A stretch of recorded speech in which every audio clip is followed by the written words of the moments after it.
Hello, and welcome to Protecting Your Enterprise from Modern Identity Attacks. Today's webinar is sponsored by CrowdStrike and SHI and produced by Actual Tech Media. My name is Scott Becker. I'm from Actual Tech Media, and I'm excited to be your moderator for this special event.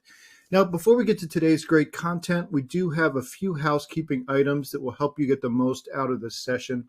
First off, we want this to be an informative event for you, so we encourage any questions in the questions box in our webinar control panel. Not only will we have team members responding to questions during the live event, but we'll also have a dedicated Q&A session at the end of the presentation where we'll discuss in greater detail some of the top questions that you ask. That Q&A panel is also the place to let us know about any technical issues you might be experiencing. A browser refresh will fix most audio, video, and slide advancement issues, but if that doesn't work, just let us know in the Q&A and we will provide further technical assistance. Second, in the handout section of your webinar control panel, you'll find that we're offering several resources. I'd especially like to call your attention to one of those. It's a PDF on Falcon Identity Threat Protection from CrowdStrike. Great resource. So you can download that from there. Also in there, you can find a link to the Gorilla Guide Book Club, where you can get access to Actual Tech Media's great printed resources on technology topics, as well as the link in there to the ATM Event Center, which has our calendar of upcoming events. So I encourage you to access those resources now and share them with your friends and your colleagues. Third, at the end of this webinar event, we will be awarding a $300 Amazon gift card to one lucky registrant. Of course, you must be in attendance during the live event to qualify for the prize. Official terms and conditions of today's prize drawing can be found in the handout section. Just scroll to the bottom and you'll find the prize terms and conditions link there. Finally, one of the best benefits of this event is the opportunity to ask a question of our expert presenters. So to help encourage your questions, we have a special additional prize for you. That's another Amazon gift card, this one for $50 for the best question. At the end of the event, we'll look at all of the questions, pick out the very best one, and contact that prize winner. And with that, let's get to today's fantastic content. Our presentation today is going to be a discussion about protecting against modern identity attacks with me and three esteemed panelists. We've got Mark Belcher, Identity National Alliance Manager at CrowdStrike, Jason Luttrell, who's Identity Solutions Architect Specialist at CrowdStrike, and Jason Nakhan, who's a Corporate Pre-Sales Solutions Engineer for Security with SHI. So let's get this conversation started. All right. Well, Mark, Jason, and Jason, great to have you all here. Thanks for joining me. Thanks for having us. Yeah, thanks for having us. So our topic today is protecting your enterprise from modern identity attacks. Let's start with what those look like.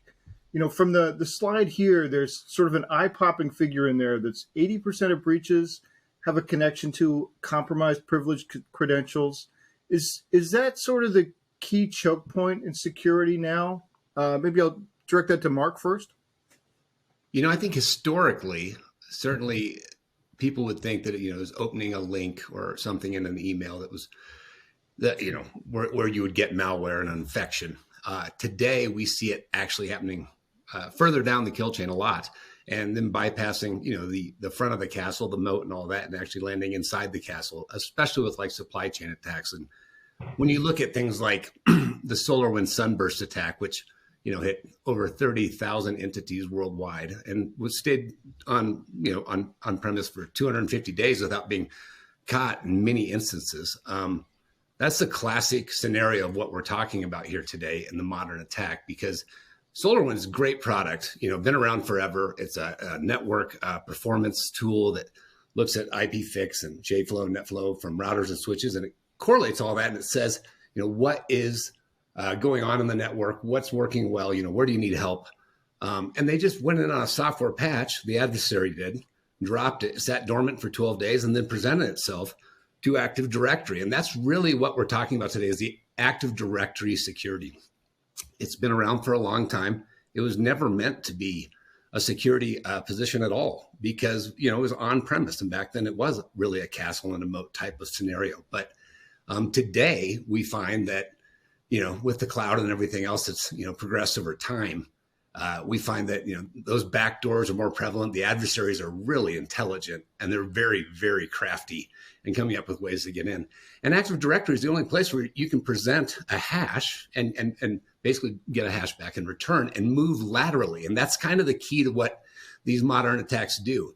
If you land on my laptop and try to steal some PowerPoints, there's nothing there. You have to get off my laptop into our network and get to the crown jewels and start exfiltrating data, et cetera. So I think at the end of the day, that's where SolarWinds was so scary for people, is it sat there and it was a known attack that's 27 years old called Pass the Hash, and it was on a service account that should never have those privileges. So that's all I have to say about the modern attack as it looks to that 80%, that 250 days that you're referring to there.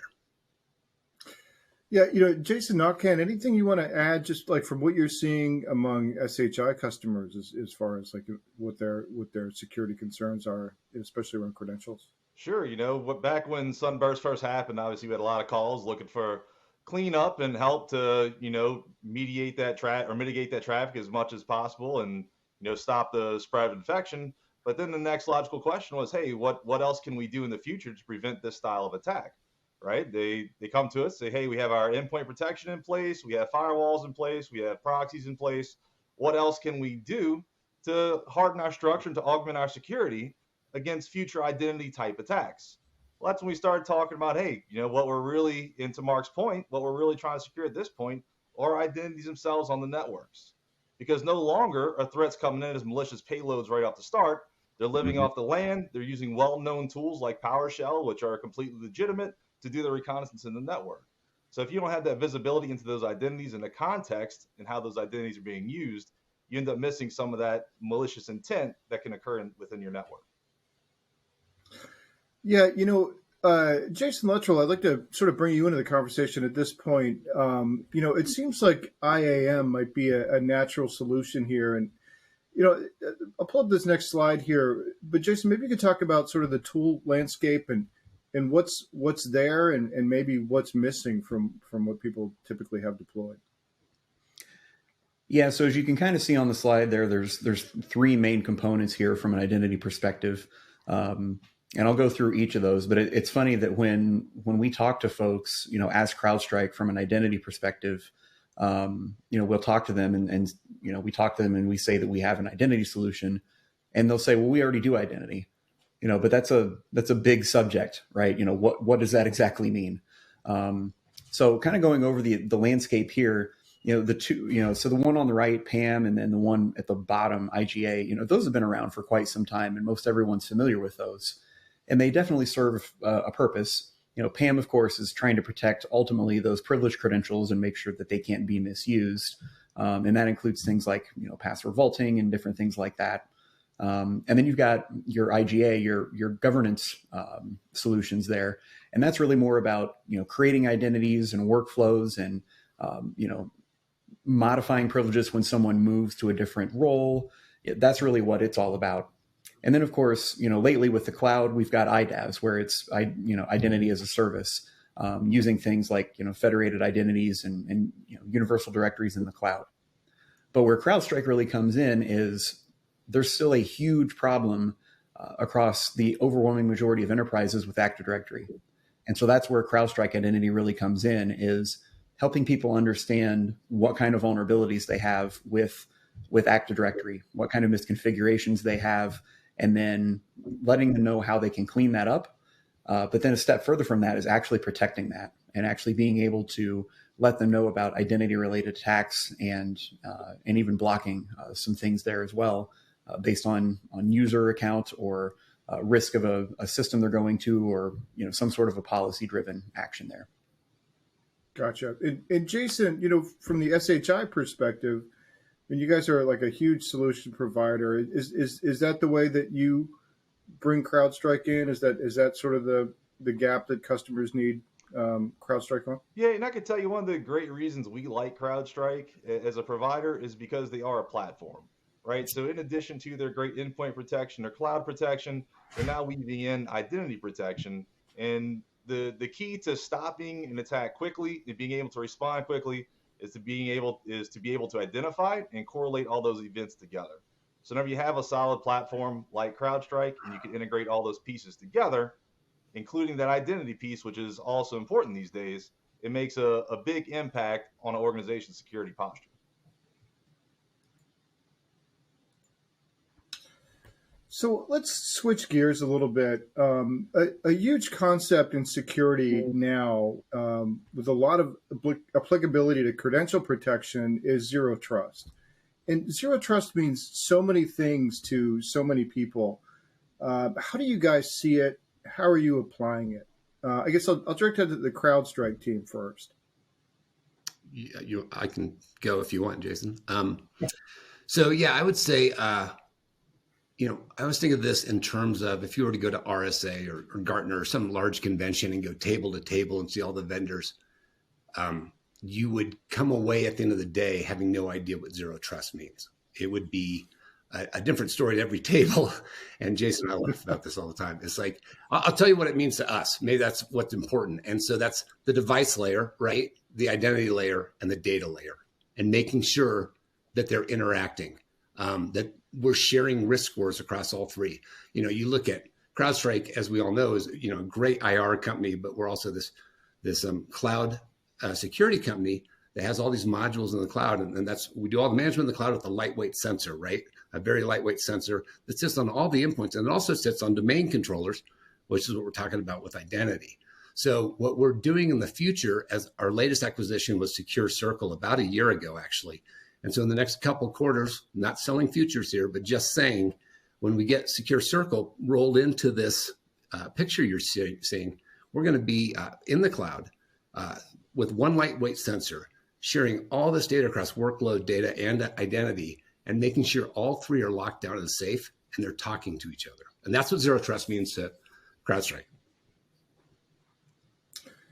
Yeah, So Jason, on the SHI side, is that pretty close to the way you guys see zero trust, or do you have a slightly different take on things? That's a great question, and it's kind of where Mark was going at first. Zero trust, just like it's unique to every vendor, what we find is it's unique to every customer, right? So whenever SHI is talking to a customer about zero trust, the first thing we do is we try to scope out and define what their zero trust journey looks like, and it generally is a journey.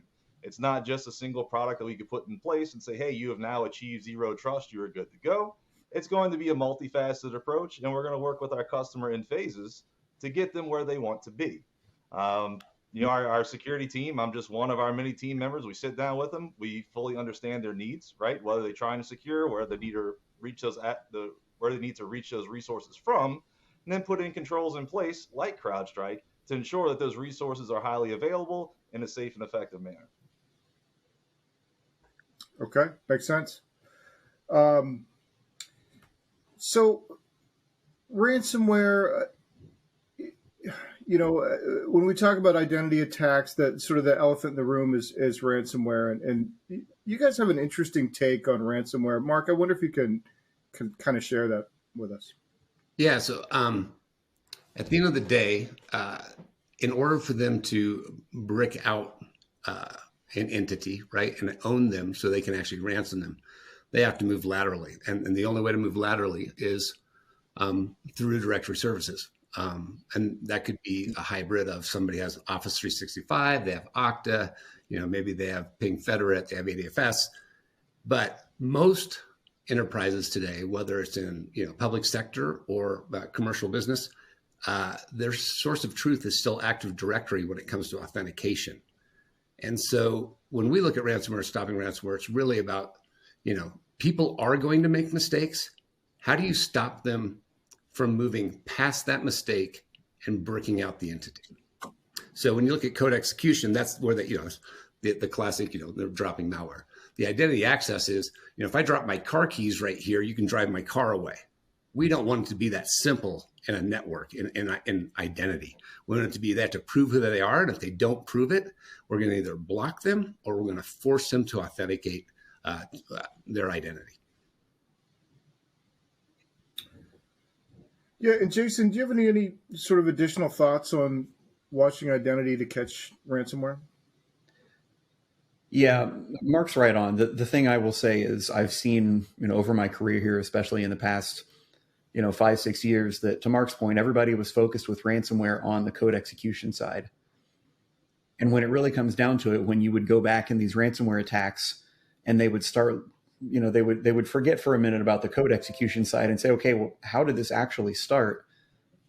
Obviously that was with an identity side. And as Mark said, it's all about moving laterally. And once they've got the keys to the kingdom and they're starting to move around in a network and figure out what protections you have in place and how they can get around them. And maybe they can find a system without an agent on it, or a BYOD that's somehow got access in. That's really where the focus is. And all of that, of course, is at the identity layer. So that just underscores the fact that if we can monitor that identity layer, we can have much better visibility into what's really going on and actually help solve this problem. Gotcha. And Jason, what's SHI seeing with ransomware among customers? It's very similar to what Mark and Jason Luttrell have stated earlier, right? A lot of our conversations start off with, you can't secure what you don't know about. You can't protect something you're not aware of, and that counts for endpoints, ingress, egress points, as well as identities, right? And once you know about them, we need to put some control and restrictions in place around what they can and can't do. Now you end up running into diminishing returns when we start trying to lock down things like privileged access, right? There has to be privileged access, has to exist for organizations to function. So what's important is that we put tools in place that help monitor how those being used, when are they being used, and in which context are they being used, right? So our ransomware conversations end up moving in that direction. Hey guys, we know these accounts have to exist. We know you need them to do your day-to-day business. Let's put some controls in place that allow you to monitor those and to prevent lateral movement, which is also important and common in those ransomware events.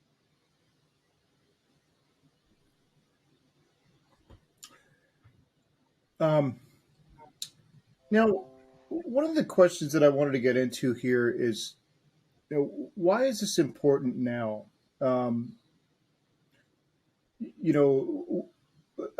What are some of the implications of where attackers are coming in? And I'm going to put up a slide for you, Mark, just on,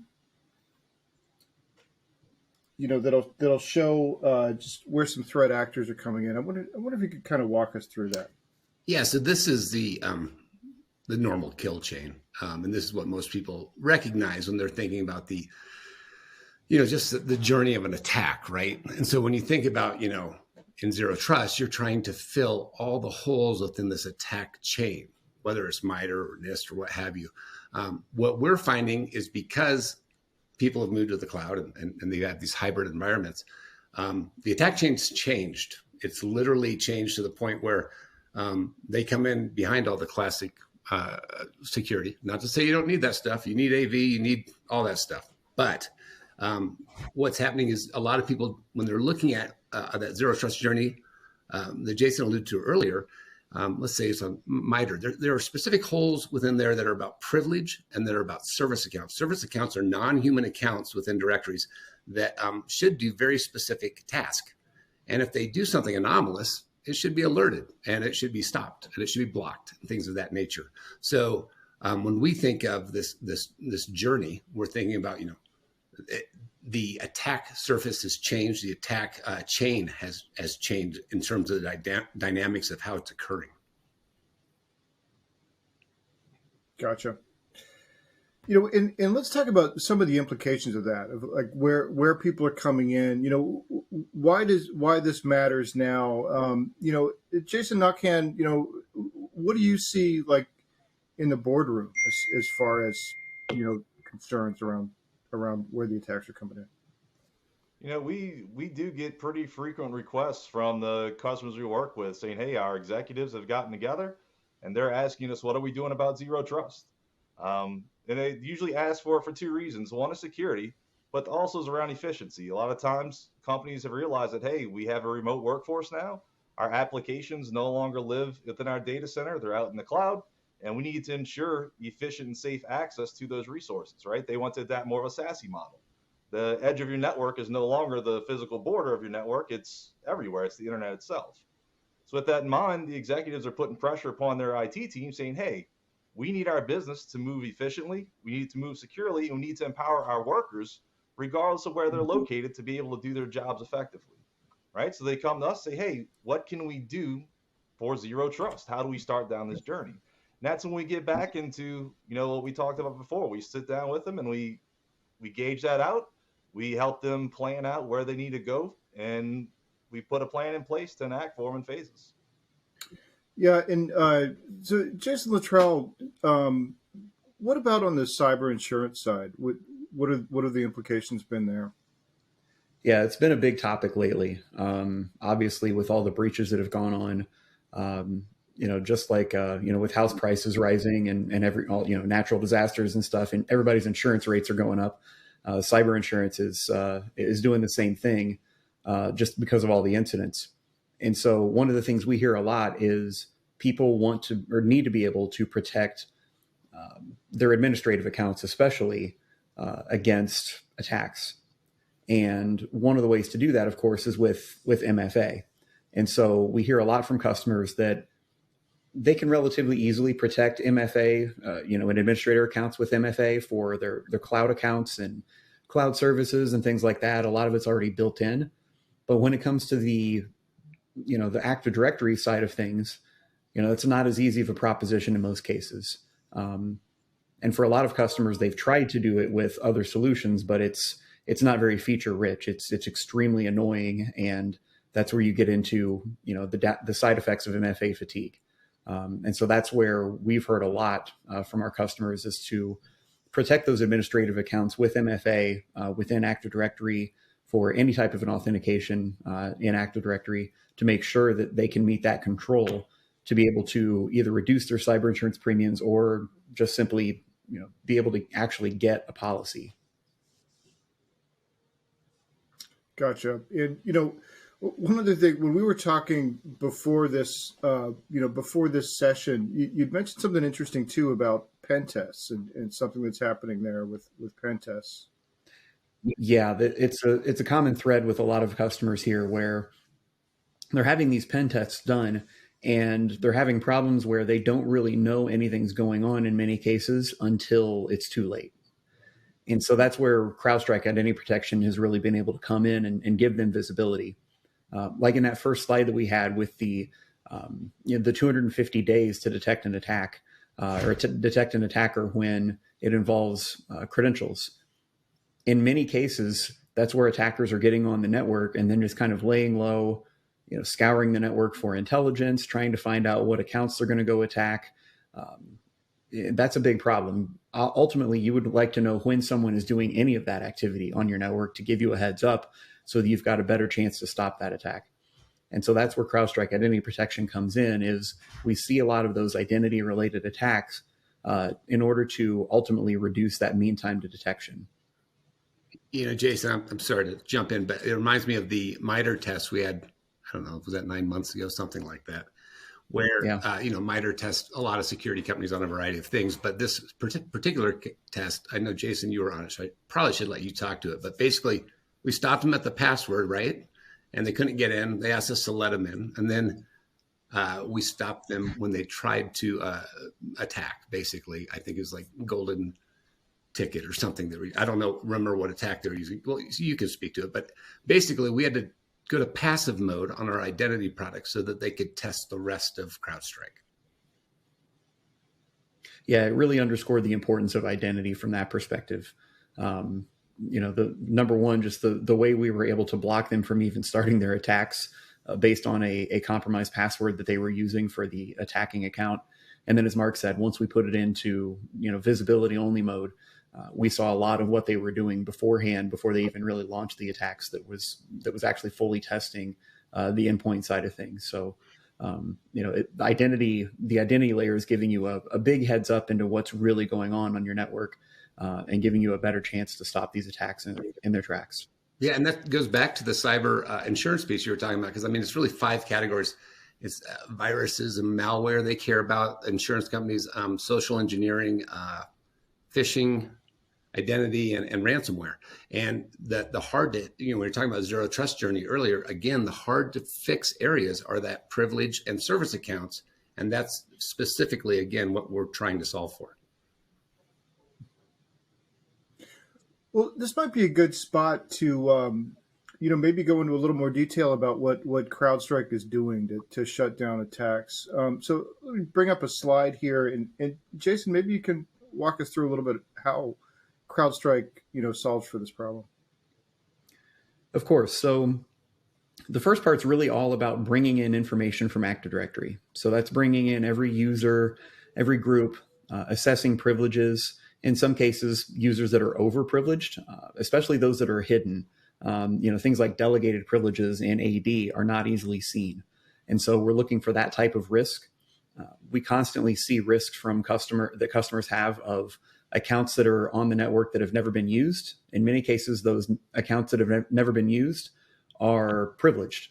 That's a problem. You've got a much larger attack surface there than you really should have. So we're bringing all that data in to do a near real-time assessment of Active Directory.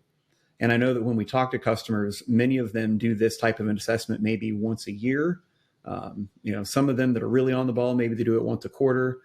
But the goal here is we want to do this constantly to help them make sure that they're reducing their risk attack surface as much as possible. And then we also integrate with things like ADFS and even Azure AD to pull in those users and some of those privileges as well to help them understand what they look like from a cloud-based perspective. Then what we do is we actually monitor the authentication traffic in AD. So to us, that looks like actually looking at the packets as they come in. So we're looking at Kerberos, NTLM, and LDAP packets as they come in. And it's super simple. That's part of the beauty of the platform is we just turn it on and you're able to start seeing all that Active Directory data and all the authentication traffic. And so looking at the packet layer is what helps us see the identity related attacks. But then it also allows us to create policies, as I mentioned before. And then those policies, we can either just outright block people depending on specific risks or access to a sensitive system, or we can provide that step up conditional MFA internally with Active Directory to maybe sensitive systems or say a PCI zone or something like that. So that's really the quick overview of what CrowdStrike Falcon Identity can do from a solution perspective here. Okay, great. Yeah, and at this point, I want to bring Jason from SHI back in just to talk about what kind of services do you guys offer around that? As a partner, how do you take those to the market and to customers? Absolutely. So I guess the first part to talk about is just from a consultative approach, right? Our customers come to us, say, hey, we have these needs, and we help map them to the offerings from CrowdStrike that can help them fulfill those needs.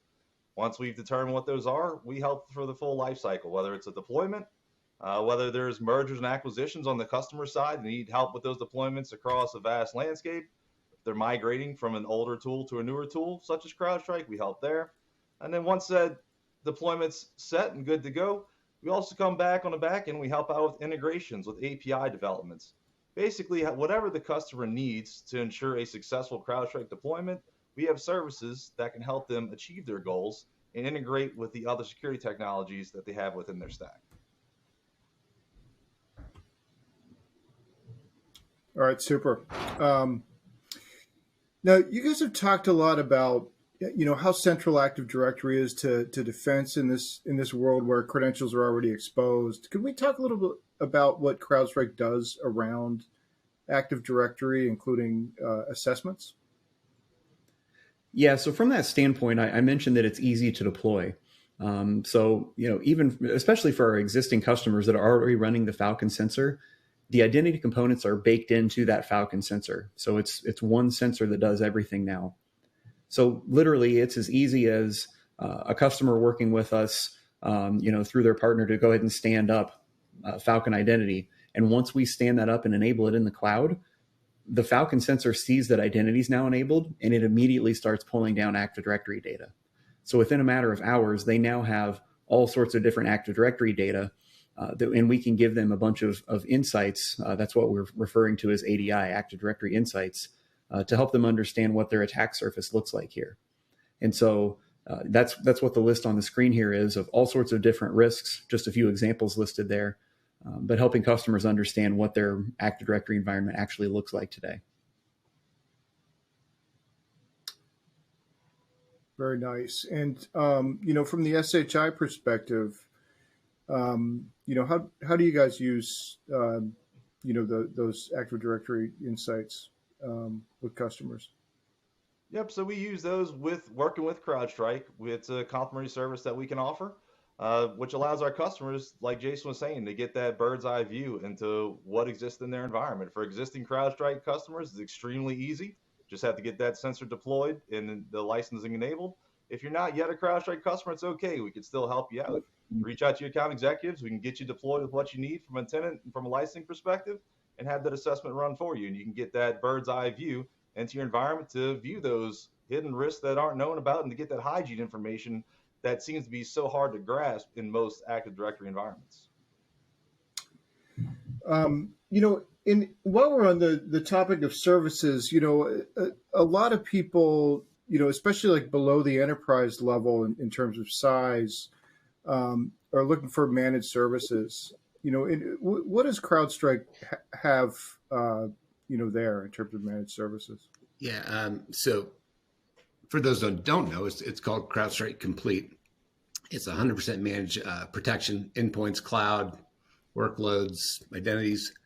We're the only managed service in the world, I think is still true today, allegedly, that does identity as a managed service. And that's because we're the only platform that actually has identity in the platform on one sensor, as we mentioned before. So it makes it super simple to add that to a managed service, because it's one platform and one sensor. So when you look at, soup to nuts, where a SOC and a CISO can save money, not just like getting rid of people, repurposing people to the jobs that can be more focused on stopping the adversary, and let us do the stuff we're great at around AV, EDR, and identity protection in real time, sharing risk scores across that platform. Gotcha. And, from the SHI perspective, I don't know if you guys use that managed service, or do you, wrap CrowdStrike into some of your other managed service offerings? So we certainly do offer the Falcon Complete option to our customers, right? We really see adoption in really two places, right? First is those kind of smaller customers, or even larger customers, just have a small information security team. Say, hey, we may not have the expertise in-house. We don't have the manpower to do 24/7, 365 coverage and monitoring of our systems. So we really need that in place, whether it's for cyber insurance reasons like we spoke about earlier, or if it's just for the sake of security posture. The second customer, which is also probably just as frequent, are the larger customers, right? They have a full SOC in-house. They have a large security staff. However, they are looking to outsource that level 1 and level 2 SOC analyst function. But it's due to high turnover in industry. It's difficult to keep good security analysts these days. They're moving up, moving around. So a lot of times that Falcon Complete option is a good way to complement your existing senior level security engineers, right? Leave all the noise reduction, all that alert response, all that initial triage to the Falcon Complete team, which allows your upper tier security analysts to focus on the breaches and to focus on engineering and architecture tasks that they have. Yeah, those are great points. I mean, the industry numbers that you see for, the shortages in security professionals these days are just, jaw dropping. So you can see a lot of value there. Before we get into the audience questions here, I just did want to quickly ask you guys, just as far as if people saw stuff that they liked here, they want to find out a little bit more about, some next steps. So maybe, Mark, I'll ask you on the CrowdStrike side first, about next steps for folks. Sure thing. Yeah. So I'm sure my credentials will be up there as well at the end. But mark.belcher@crowdstrike.com.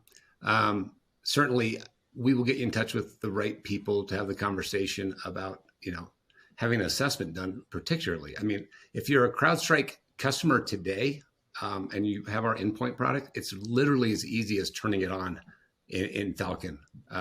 And chances are today you have a sensor on your domain controller already. So you're pretty much prime and ready to go. It's just a matter of having a discussion with our sales team to figure out what needs to be done there. The other thing I want to say is, you look at what Jason went through earlier as far as, what all we do at identity protection. I think, there is an anecdotal, if you go back to Colonial Pipeline, where the Russians stole a bunch of passwords and locked down the Eastern Seaboard for oil and gas. I guess that was a year and a half ago or something. Those are the type of scenarios that we really are afraid of as a nation, right? So if you look at what actually occurred, somebody went on and did recon and stole credentials from Colonial using, probably something like DC Sync or something. I don't know. And then they went and they sold those on the dark web, and the Russian entity that ended up throwing those, they bought them on the dark web, they threw them up against Colonial, and they got in on a dormant service account, non-human account that wasn't even supposed to be active. Is from I think mergers and acquisition from allegedly before, and so it should have been turned off, and on a password that should have been caught in our dictionary, and then they moved laterally from AD to ADFS. So if you look at that, at the end of the day, we would have blocked them at the time of recon. We would have blocked them at the time they tried to use the password because it was known bad. We would have blocked them when the service account lit up and did anomalous behavior. And we would have blocked them because we don't allow AD to ADFS lateral movement. So 4 different times we would have blocked something that was so monumental to breaches and scariness in everything we're trying to fight against. So that's what I'm talking about. When it's not your normal security stuff, that's what we're trying to solve for. That's a great example of how it would work. And then Jason, same question to you, just on the SHI side. If people want to learn more, what do you recommend? Yep. So I'd recommend is kind of take into thought everything we've talked about today, right? We've talked about endpoint security, firewalls briefly, proxies briefly, but really we focused on identity, right? So think about what security controls you have in place in your environment, and whether or not you feel your identity is secure. Now, it's great about SHI. We have a full team of engineers, and we can help you with that analysis. So if it's something that you're concerned, if a point of concern came up, they said, I'm not sure if I could protect against these type of attacks, we're happy to have that conversation with you. Myself or one of my coworkers can get on a call and talk through what current security controls you have in place and which other ones we can layer in to complement that existing security stack to beef up and augment your security posture overall. All right, excellent. Well, at this point, let's go ahead off camera and start taking a look at the questions that are coming in from the audience, and we'll see what we can answer. Thanks. Okay, and I did just want to put the QR code up there as well, so everybody can access that. And if you do have any trouble connecting to it, you can also find the same link in the handout section, but that's for the Falcon Identity Threat Protection Complete Data Sheet.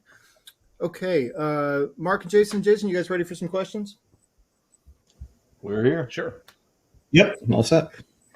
Excellent. Yeah, Jason Luttrell, this first one might be a good one for you. They're asking, you mentioned anomalous behavior to block a user's authentication or to force MFA. What do you consider anomalous? How do you actually block or force MFA without being an MFA provider yourselves? Yeah, actually, so first is... Yeah, let's just stick on the anomalous, and then I'll come back to the other one about the blocking or forcing MFA. Sorry about that. Go ahead. Okay. Yeah, perfect. So from an anomalous perspective, there's a couple different ways you can think about that, and a couple different ways that we do it at CrowdStrike. The first is really just lateral movement. So it's things that are different than normal. So we're tracking what users do normally, where they're going, what they're logging into. And then when they suddenly do something that they don't normally do, they're using systems, applications that they don't normally use, which involves, they're using a new application or a different application. So thereby they're using a different system they have not normally used. That may be an indicator that account may not be under the user's control or something strange is going on. So that's one piece of anomalous. And then the other piece of that is simply attack related.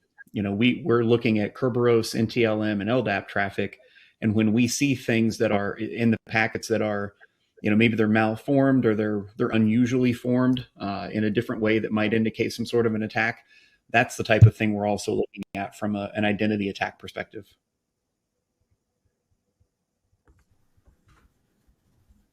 Gotcha. That makes a lot of sense. And then let's go into that second part of the question. They were asking, how do you actually block or force MFA without being an MFA provider yourselves? Yeah, that's a great question. So basically, the first part of that is we integrate with MFA, typically from an API perspective. And then the way that we actually integrate with it is, since we're sitting there looking at the packets, we actually have technology that can take control of the packets. And so when we have some sort of a policy in place where we're saying something about, hey, if a user goes to this very secure system, we want to make them MFA first. And then our technology simply holds that packet up at the domain controller. And then with the integrated MFA that we have, again, typically via API, we would send an API request out to that particular user. And then once we see a successful response, then we just let go of the packet, and it goes ahead and completes the authentication as it normally would. If that user would happen to deny that MFA request, or if they would happen to time out, for some reason, or they're not enrolled or something like that, then we would simply drop that packet, and then that authentication request would not get completed at all. Okay, super.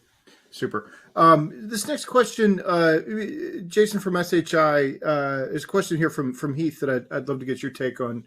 Heath is asking, what access strategy is the best for protecting against identity attacks, MFA or biometrics?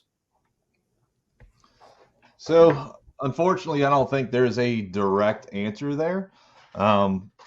Whenever it comes to identity, whenever we talk about MFA or biometrics, obviously there's the on-site versus off-site requirements there. Really, the best strategy is going to be dependent upon the endpoint or the system or area you're trying to protect against.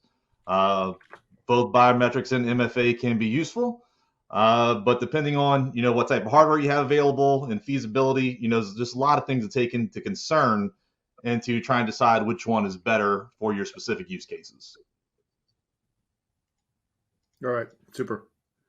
Did anybody else want to chime in on that one, or?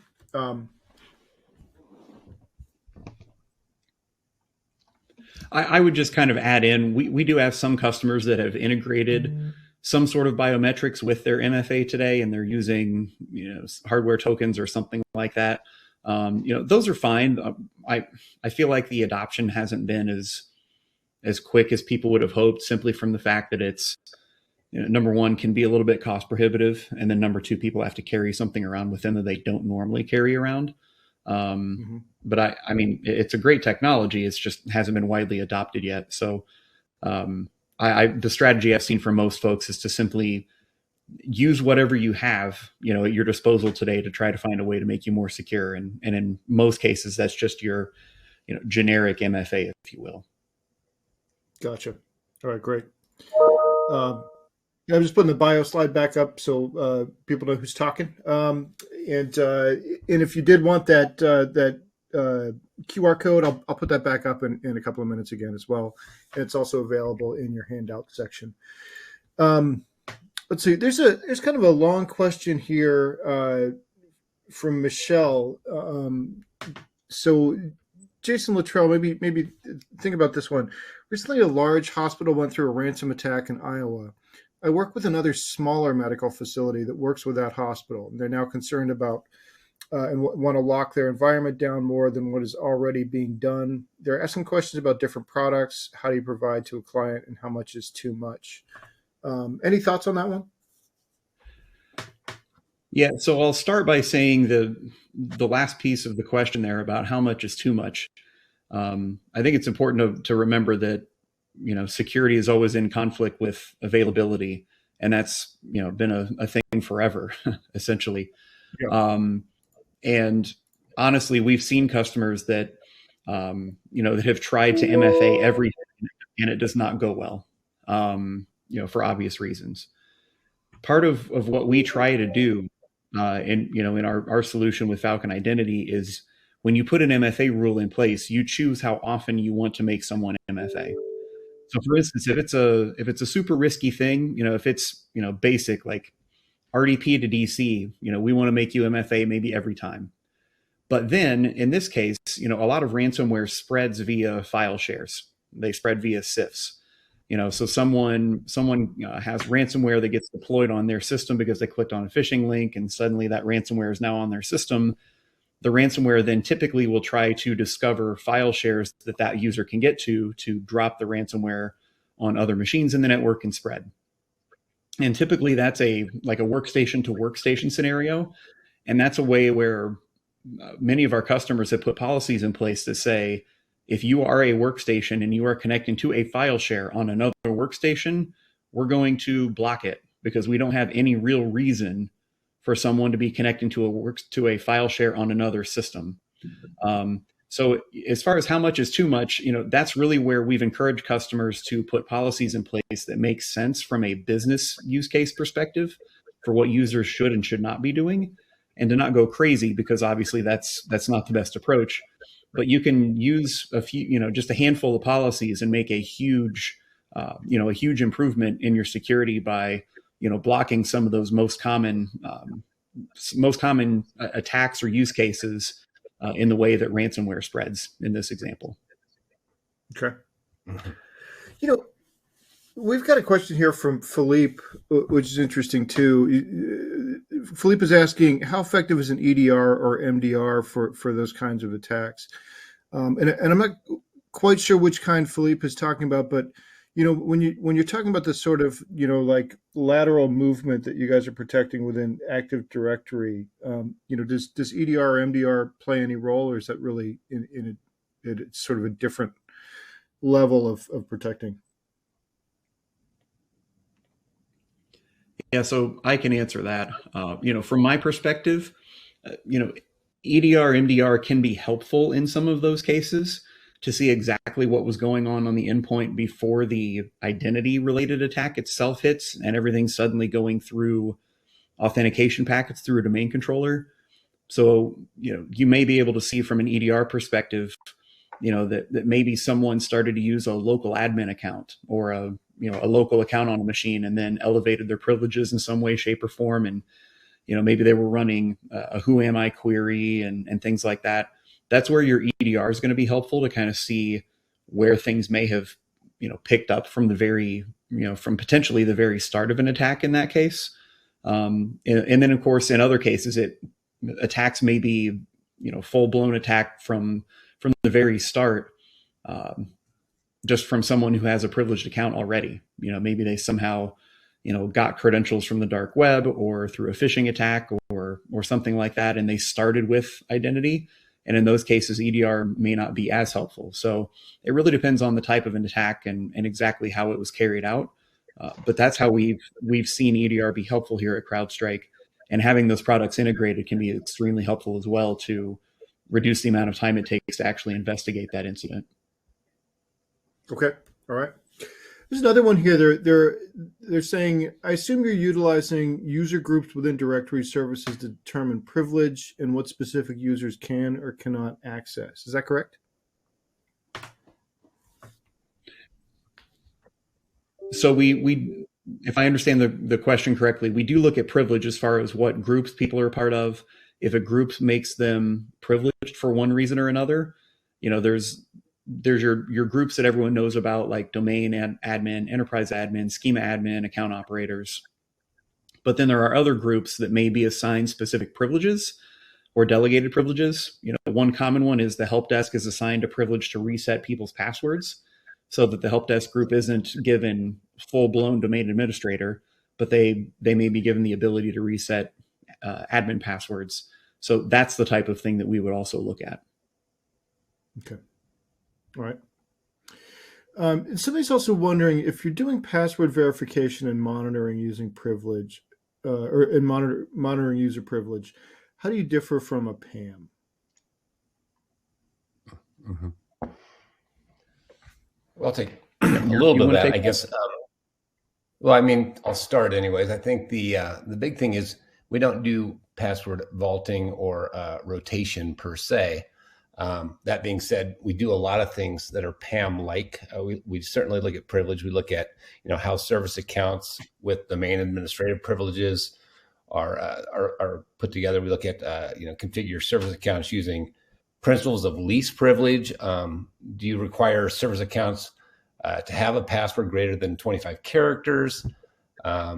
Things of that nature. We're all over in terms of privilege and locking privileged down by that identity group. I think, and then around passwords, like I said, we just don't do the same amount that they do, but we do make sure that all passwords are up to date, that they're strong enough, that they're not out in the wild in a dictionary. So we do a lot of PAM-like things, but we're certainly not a PAM. Jason, would you add on to that probably? Yeah, the major point I would just add on is just the fact that I always harp on, which is we look at all accounts. We don't care if you're privileged or not. We care about every single account. And that's really the difference is with a PAM, you've got to be enrolled in the PAM and the account's got to be controlled by the PAM. For us, as long as you are an account in the domain, we care about you.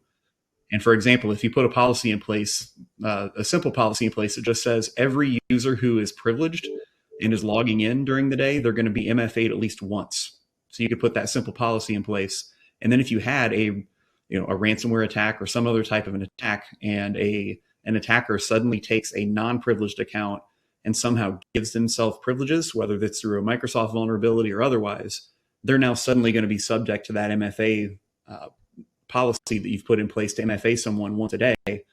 And that's where you've got some friction in place to hopefully stop that attack in its tracks. And that's, of course, different than a PAM, because if that started with a non-privileged account that's not enrolled in the PAM, that's something that could potentially get around that PAM solution. Okay. We've probably got time for one more. We've got one here. They're asking, are you detecting and alerting like and I'm sorry, I don't know the acronym, whether it's UEBA or UBA, or do you actually block the authentication? Yeah, so similar to how I answered earlier from the anomalous side of things, we're not a full-blown UEBA. We don't take in a bunch of different log sources and try to make sense of it from a user behavioral perspective. We just care about behavior and what's normal from an authentication perspective and what we see. So that's simply the point where if we see someone authenticating, to or from systems they don't normally authenticate to or from, then we can take action. But again, that's really up to the users, our customers, to decide if they want to do that or if they simply want to, just kind of have that piece in alerting mode and let them know. Of course, if someone's moving laterally to systems they don't normally use, and that's combined with, potential, like a DC sync attack or something else, then of course that's something that, that would indicate some sort of an incident that you want to go investigate as well. Okay. Well, we are up on time, but Mark, Jason, and Jason, thanks for a really informative discussion and for all your insights here in the Q&A. Really appreciate your time today. Yep, thank you. Thank you. It's fun. And I will just put up the code real quick for the QR code. One last chance for everybody to grab that. And before we wrap up, we have one more piece of business. It's the Amazon gift card prize drawing. And the winner of the $300 Amazon gift card today is Calvin Yen from California. So congratulations to Calvin. We'll be in touch to get you your card. And with that, on behalf of the Actual Tech Media team, I want to thank CrowdStrike and SHI for making this event possible. And thanks as always for attending and for your great questions. That concludes today's event. Have a great rest of your day.